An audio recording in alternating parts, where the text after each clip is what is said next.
আমার কাছে অনেকগুলো জিনিস অস্পষ্ট।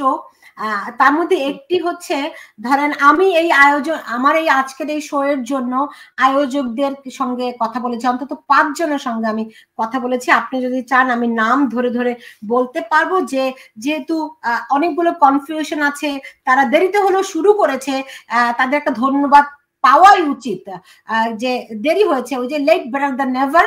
সো আমি আমি এই নারীর ডাকে মৈত্রী যাত্রার অন্যতম মানে আয়োজক মার্জিয়া প্রভা, তার সঙ্গে আমি নক দিয়েছিলাম।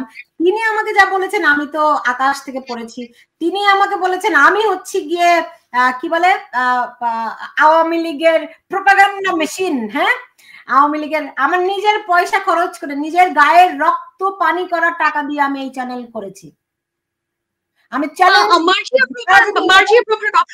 মার্জিয়া প্রভার কথা আমি মাঝখান থেকে বলি। মার্জিয়া প্রভা, আমি তো রাগঢাক করে কথা বলি না। মার্জিয়া প্রভা নিজে একজন বড় বাটপার, তো উনি এ কথা বলবেন। এখন আপনি প্রোপাগান্ডা মেশিনই যদি হন, লেটস সে আপনি আওয়ামী লীগ, এবং আপনি প্রোপাগান্ডাই করেন, তো প্রোপাগান্ডা যখন করছেন তখন উনি তো এসে আসলে প্রোপাগান্ডাটা ভাঙতে পারেন। ওনাকে দাওয়াত দেওয়ার অর্থই হচ্ছে যে আপনি যেই প্রোপাগান্ডাগুলি করছেন সেটা উনি ডিবাঙ্ক করতে পারেন। উনি করবেন না, কারণ উনি প্রথমত আমাকে ভয় পান, এবং দ্বিতীয়ত উনি আমাকে বলবেন যে আমাকে গুরুত্ব দেন না।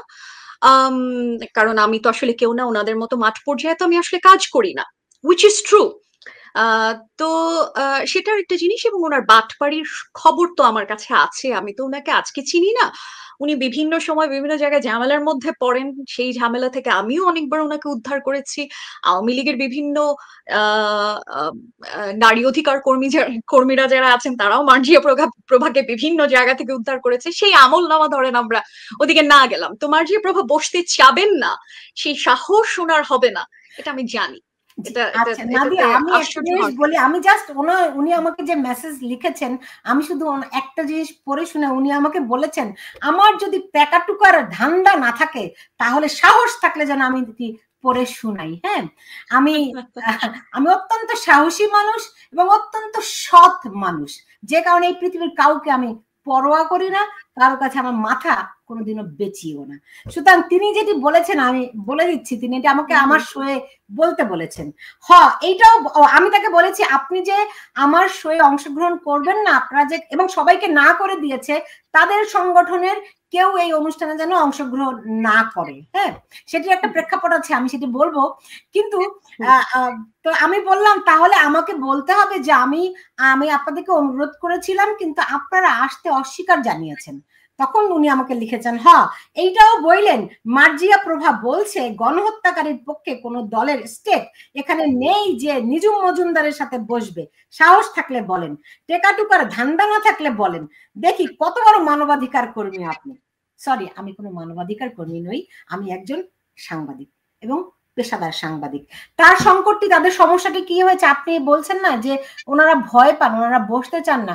ওনাদের সৎসাহস থাকলে তো ওনারা এসে বলতেন যে আমরা এই উদ্দেশ্য, এই কারণে আমরা এই আয়োজনটি করছি, রাইট? এখন ওনারা কি ভয় পান? আমি কয়েকদিন আগে একটা আয়োজন করেছিলাম যে জুলাই কি দিল, জুলাই কি নিল, এই শিরোনামে একটা আয়োজন করেছিলাম, যেখানে আমার অতিথি ছিলেন আমার শিক্ষক শ্রদ্ধেয় আনু মোহাম্মদ। তো আনু মোহাম্মদ তিনি কিন্তু জানতেন, তাকে কিন্তু আমি বলেছি যে নিজুম মজুমদার থাকবেন তার সঙ্গে আমার অতিথি। এবং স্যার কিন্তু কোনো আপত্তি জানাননি। এমনকি আমি নিয়ম অনুযায়ী কি করি, আমার শো শেষ করার পরে আমি গেস্টকে ফোন দিই, যেমন আমার এই অনুষ্ঠানের পরে আমি আপনাকে ফোন দিব। আমি সাধারণত লাইভ শো যেহেতু করি, ফলে আমি আমার গেস্টের পরে আমি গিয়ে আবার জিজ্ঞেস করি সবগুলি, মানে সবকিছু ঠিকঠাক ছিল কিনা, হ্যাঁ, তার কোথাও কোনো অবজারভেশন আছে কিনা। এটা একটা কালচার, একটা সোশ্যাল একটা নর্মস, রাইট? সো আমি আমার শো শেষ করার পরে আনু স্যারকে আমি ফোন দিয়েছি যে স্যার সবকিছু ঠিকঠাক ছিল। স্যার বলছেন ওকে, সব ঠিকঠাক ছিল। এখন আমার নামে তারা বিভিন্ন রটনা রটাচ্ছে যে আমি স্যারকে, আনু মোহাম্মদকে ট্র্যাপ করে এনেছি। আমি স্যার জানতেন না আনু মোহাম্মদকে। তিনি আমাকে লিখেছেন যে আনু মোহাম্মদ না হয় জানতেন না নিজুম মজুমদার কে, হ্যাঁ, আমি তো জানতাম। এটা কি আমার দায়িত্ব স্যারকে জানানো আর নিজুম মজুমদার আওয়ামী লীগ করে কি করে না? স্যার, আমি এখানে আরেকটা কথাও বলতে চাই। নিজুম মজুমদার ধরেন একদম ফ্যাসিস্ট, ফ্যাসিস্ট দালাল, ধরেন তার সাথে আপনার আলোচনায় বসতে সমস্যা কোথায়? আলোচনায় বসতে তো আপনার, আমি দেখেন আমরা যখন সম্পত্তিতে, নাদিয়া সমস্যা তো এখানটাতেই যে আপনি তো তার যুক্তি খণ্ডন করতে পারেন না। তারা সাহস পায় না এই কারণে, কারণ তারা নৈতিকভাবে দুর্বল। তারা জানে তারা একটা ষড়যন্ত্রের অংশীদার। তারা জানে যে সমস্ত যুক্তিগুলো, যে সমস্ত আর্গুমেন্ট আসে সেগুলো ফেস করার মতো সাহস তাদের নেই। আমি তাকে বলেছি, আমি যদি আওয়ামী লীগ যদি গণহত্যাকারী হয়, বাংলাদেশের ইতিহাসের সবচেয়ে বড় গণহত্যাকারী জামাত, রাইট? আপনারা তো তাদের সমর্থনে যে সরকার, তাদের জন্য আপনারা সব কাজ আয়োজন সবকিছু আপনারা করছেন। সবচেয়ে বড় দোষর এই সরকারের, সবচেয়ে বড় দোষর জামাত, রাইট?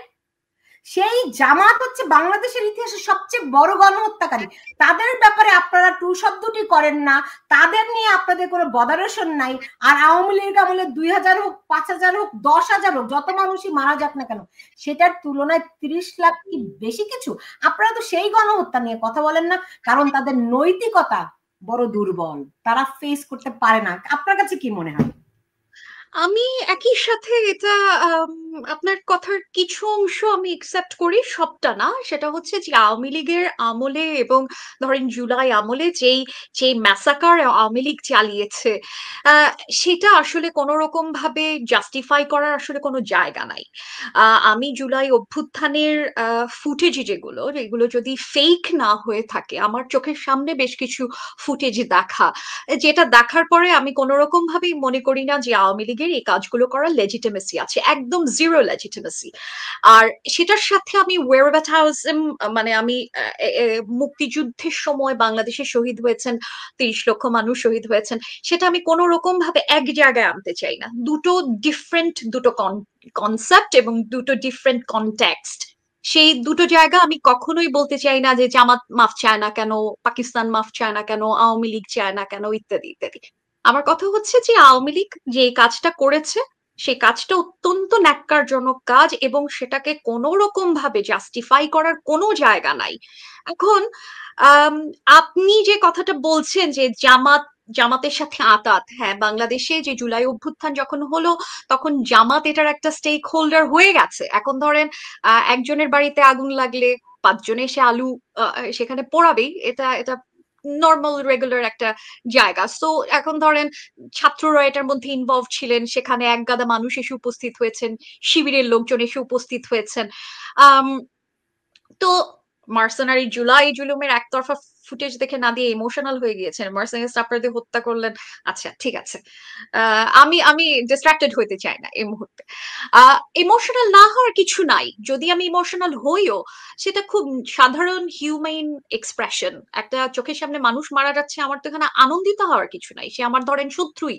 এখানে আমার এখানে কোনোভাবে বলার জায়গা নাই যে কাজটা করছি খুব ভালো কাজ করছি।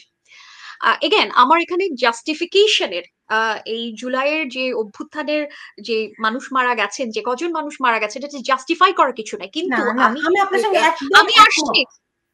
আমি আসছি যে দেখেন, আপনি যখন বলছেন আনু মোহাম্মদকে ট্র্যাপ করে, আনু মোহাম্মদ কি বাচ্চা?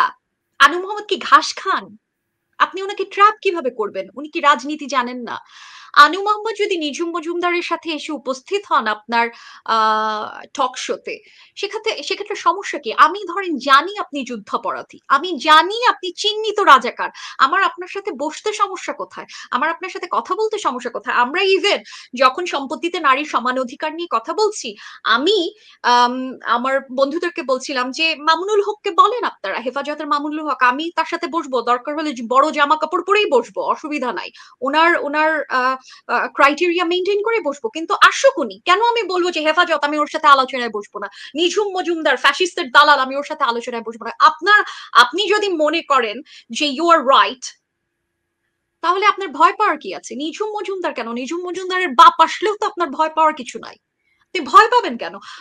মার্জিয়া প্রভার ভয় পাওয়ার জায়গাটা কোথায়? আনু মোহাম্মদকে কিভাবে যে তিরস্কার করছেন, হ্যাঁ, কেউ আনু মোহাম্মদকে আওয়ামী লীগের দালাল বানিয়ে দিচ্ছেন, কেউ বলছেন যে উনি ওনার বয়স হয়ে গেছেন, কেউ বলছেন আমি সুলতানা রহমান ওনাকে ট্রাপে ফেলেছি। এইসব বাচ্চাদের মতো কথাবার্তা, এরা কিভাবে রাজনীতি করে আমি আমার কোনো আইডিয়া নেই। মার্জিয়া প্রভাদের আলাপ আপনি বাদ দেন। মার্জিয়া প্রভা নিজে একজন বাটপার, আমি প্রকাশ্যে লাইভে বলছি এবং খুব চিন্তা ভাবনা করে বলছি। আমি জানি মার্জিয়া প্রভা কি জিনিস, কই কি করেন না করেন, ওনার বিষয় আমি জানি, ওইদিকে যাচ্ছি না, উনি আসবেন না। কারণ হাইড করার জিনিস যখন মানুষের থাকে তখন মানুষ বলে যে না, ওর সাথে আমি আলোচনায় বসি না, she is too little for me.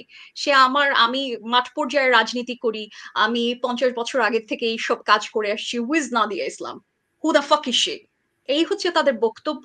তো লেট দেম বি। আমার দেখেন, আজকে আপনার এখানে আসার জন্য আমাকে নিজেকে ফ্যাসিস্টের দালাল শুনতে হবে। I don't give a flying fuck about it. আপনি আমাকে ফ্যাসিস্ট বলেন, আওয়ামী লীগের পাচাটা বলেন, যা কিছু বলেন, আমি জানি আমি কোন জায়গায় রাজনীতি করে আসছি, কবে থেকে আমি অ্যান্টি আওয়ামী লীগ, কোন কোন অবস্থান আমার ছিল। আমি আজকের দিন পর্যন্ত এক পয়সা না আওয়ামী লীগ, না বিএনপি, না জামাত, না কারো কাছে কোনো কোনো কোনো সুরের বাচ্চা এসে বলতে পারবে না যে আমি তার কাছ থেকে এক পয়সা খাইছি। আমার লেখার জন্য আমি এক পয়সা নেই না। মার্জিয়া প্রভার মতো বাটপার তো আমি না। সুতরাং মার্জিয়া প্রভা আসবেন না। মার্জিয়া প্রভা শুধু না, এই দলের একজনও আসবেন না। কেন আসবেন না তার কারণ তো আমি জানি। এইটাই হচ্ছে আমার ক্রিটিক্যাল অবস্থান, যে কেন আমি মৈত্রী যাত্রার এগেনস্টে, মৈত্রী যাত্রাকে সম্পূর্ণ শুভকামনা জানিয়ে কেন আমি এই জায়গার এগেনস্টে, আমি ক্রিটিক্যালি আমি এই জায়গা মৈত্রী যাত্রাকে ক্রিটিক করছি কেন, সেটার তো আমার কারণ আছে। প্রথম জিনিস হচ্ছে, আমার প্রথম পয়েন্টই হচ্ছে এটা, যে এরা এই সমস্ত বিষয় নিয়ে এত ঢাক ঢাক গুড় কেন। আপনি একটা প্রসেশন করতে যাচ্ছেন, বাংলাদেশের সর্বস্তরের নারীদের নিয়ে আপনি একটা প্রসেশন করবেন, ভালো কথা। আপনি বলছেন যে বাংলাদেশের সকল পেশার, সকল ধরনের, সকল আর্থসামাজিক শ্রেণীর সর্বস্তরের নারীরা, আজাইরা কথাবার্তার তো আপনাদের শেষ নাই। প্রথম জিনিস হচ্ছে আপনারা কমিটি ঘোষণা করেন নাই।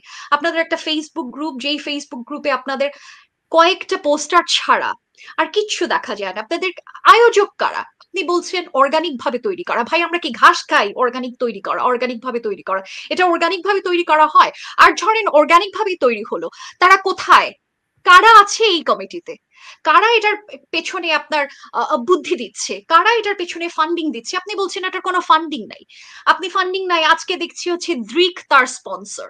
বলবেন যে দৃক সংহতি জানিয়েছে, আমি তো জানি দৃক শুধু সংহতি না, দৃক এখানে স্পন্সর করছে। আপনি এটার কোনো ইনফরমেশন মানুষকে দিচ্ছেন না, এটার কোনো ডকুমেন্টেশন নাই। আপনি চান্দা তুলতেছেন, বলছেন 2 সপ্তাহ পর টাকা দিবেন। ভাই, আপনি আমাকে বলতে হবে তো আমার টাকা কোথায় যাচ্ছে। আপনি আমার কাছ থেকে টাকা নিলেন, কালকে যায় আমি দেখবো যে সেই টাকা আরেক জায়গায় উপস্থিত হয়েছে, সেই জিনিস তো হবে না। এখানে কোনো রকম কোনো স্বচ্ছতা নাই। প্রথম প্রথম জায়গায় এত দূর, যে স্বচ্ছতা কেন থাকবে না? আপনারা কি শিবিরের আন্ডারগ্রাউন্ড পলিটিক্স করেন, যে আপনারা আপনাদের জানাবেন না, আপনাদের কমিটি মেম্বারদের নাম জানাবেন? কেন কমিটি মেম্বারদের আপনি নাম জানাবেন না? আপনি বলছেন যে এখানে এখানে কোনো অর্গানাইজেশন যুক্ত না। আমি জানি এখানে অর্গানাইজেশন যুক্ত, আমি জানি এখানে ইন্টারন্যাশনাল এনজিওর একগাদা ফান্ডিং আছে। আপনি যে কাজটা করছেন, এই কাজটা হচ্ছে বাংলাদেশের 5টা আপনি এলিট নারী নারী অধিকার সংস্থার সাথে আপনি কানেক্টেড হয়েছেন, এবং আপনি দেখাচ্ছেন বাংলাদেশের সকল নারীর এখানে রিপ্রেজেন্টেশন আছে। কোথায় রিপ্রেজেন্টেশন আছে? আপনি 51 জনের আজকে প্রেস ব্রিফিং দিলেন, আপনি 51 জনের একটা দল, সেই 51 জন কোন বালছাল? আপনি আমাকে বলেন যে কারা এরা? ছাত্র ইউনিয়ন, সিপিবি, এগুলি সহ কোন জায়গার কোন তীরন্দাজ, ইত্যাদি ইত্যাদি ইত্যাদি। তো এই যে 51 জনের যে অর্গানাইজেশন, 51টা অর্গানাইজেশন, এখানে আপনি কোনো বিএনপি কে দেখেন? বিএনপি এই অর্গানাইজেশনে আছে, এই এই এই প্রসেশনে যুক্ত? আপনি দেখেন এনসিপি এটার সাথে যুক্ত? এনসিপি নিজে এটার সাথে যুক্ত কিনা আপনি আমাকে বলেন। কারা যুক্ত এখানে? আপনি আপনার আলাপের কোথাও কোনো আলাপের কোথাও কোনো মা বাপ নাই। আপনি বলছেন যে আপনি একটা কমপ্লিট অর্গানিক ভাবে প্রতিষ্ঠা হওয়া একটা একটা আন্দোলন বা একটা প্রসেশন, আপনারা সমাবেশ আপনারা চালাবেন, মোটেও সেটা না।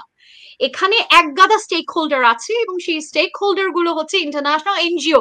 কারণ আগামী 20 বছরের ফান্ডিং আপনারা জোগাড় করবেন, এটা হচ্ছে আপনাদের মূল উদ্দেশ্য।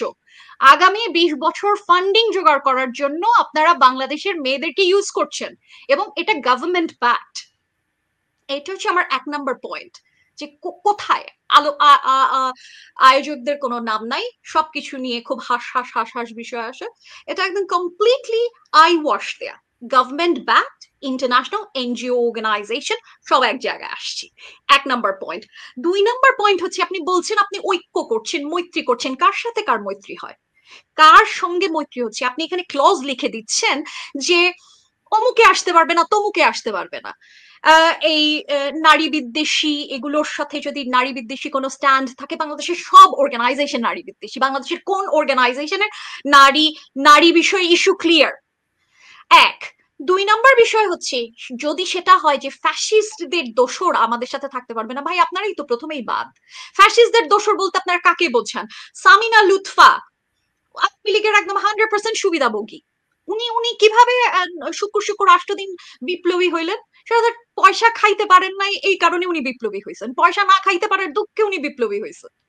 আমি কি জানি না যে উনার, আপনি বলেন যে আওয়ামী লীগ নাম দিয়ে আমি অমুককে নিব না, তমুককে নিব না। জিয়া প্রভা ছাত্র ফ্রন্টের মেয়ে। তো তারপর জলি তালুকদার সিপিবি তো আওয়ামী লীগের বি টিম। উদিচি আছে এটার সাথে, উদিচি কি আওয়ামী লীগের বি টিম না? আপনি আবার কথার কোনো মা বাপ নাই। একবার বলছেন যে নারী বিদ্বেষী কোনো সংগঠনের সাথে আপনি যুক্ত হবেন না, তারপর নারী বিদ্বেষী সংগঠনের তাহলে তালিকাটা দেন, নারী বিদ্বেষী সংগঠন কারা, বা নারী বিদ্বেষ বলতে আপনি আসলে কি বোঝান, নারী ইস্যু কি, সেটা তো একটা খুব অ্যাম্বিগুয়াস জায়গা। নারী ইস্যু কাকে বলে? 2, যাদের সঙ্গে ইনভলভ তারা তো সবাই আওয়ামী লীগের সুবিধাভোগী টু সাম এক্সটেন্ট। এই যে গীতিয়ারা নাসরিন, আওয়ামী লীগ আমল থেকেই তো সে অ্যান্টি আওয়ামী লীগ রাজনীতি করুক। গীতিয়ারা তো আওয়ামী আমল থেকে সব এনজিও অর্গানাইজেশন গুলোর সঙ্গে মিডিয়া মনিটরিং নাম দিয়ে যুক্ত।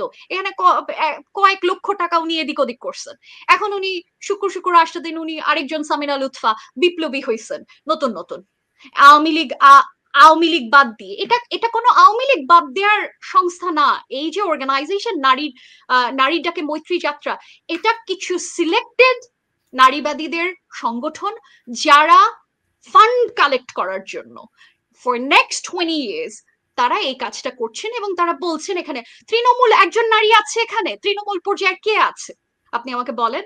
বাংলাদেশে যে পুরনো নারীবাদী যে অর্গানাইজেশন গুলো তার মধ্যে কে আছে এখানে? আমি মোশাররফা মিশু আপাকে দেখলাম, শুধুমাত্র তাকেই চিনতে পারলাম, আর কাউকে চিনতে পারিনি।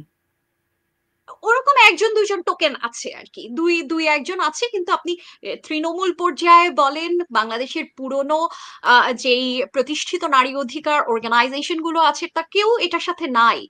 আছে যে কথা সেটা ইন্টারন্যাশনাল এনজিও অর্গানাইজেশন এবং সিলেক্টেড এনজিও অর্গানাইজেশন, সব এনজিও অর্গানাইজেশন না। এই কাজটাই তারা করছেন। এবং এক ধরনের এখানে মেয়েদেরকে বলছে যে ও আচ্ছা আমরা খুব বাংলাদেশে একটা বিশাল বড় কাজ করে ফেলছি, নট নেসেসারিলি বাসে করে মেয়ে নিয়ে আসছে, খবর তো পাওয়াই যায় তাই না? বাসে তা কোথাও কোনো সমস্যা, ধরেন হেফাজত বাসে করে মাদ্রাসার ছেলে নিয়ে আসে, আমরাও নিয়ে আসলাম, এই শোডাউন জরুরি, ফাইন। কিন্তু আপনি বলেন, এটা আমার থার্ড পয়েন্ট, আপনি যে এই যে আন্দোলনটা করছেন, এই আন্দোলনের ভাষা দেখেন কি কুসুম কুসুম আলাপ, মাতৃত্বকালীন ছুটি। আরে মাতৃত্বকালীন ছুটি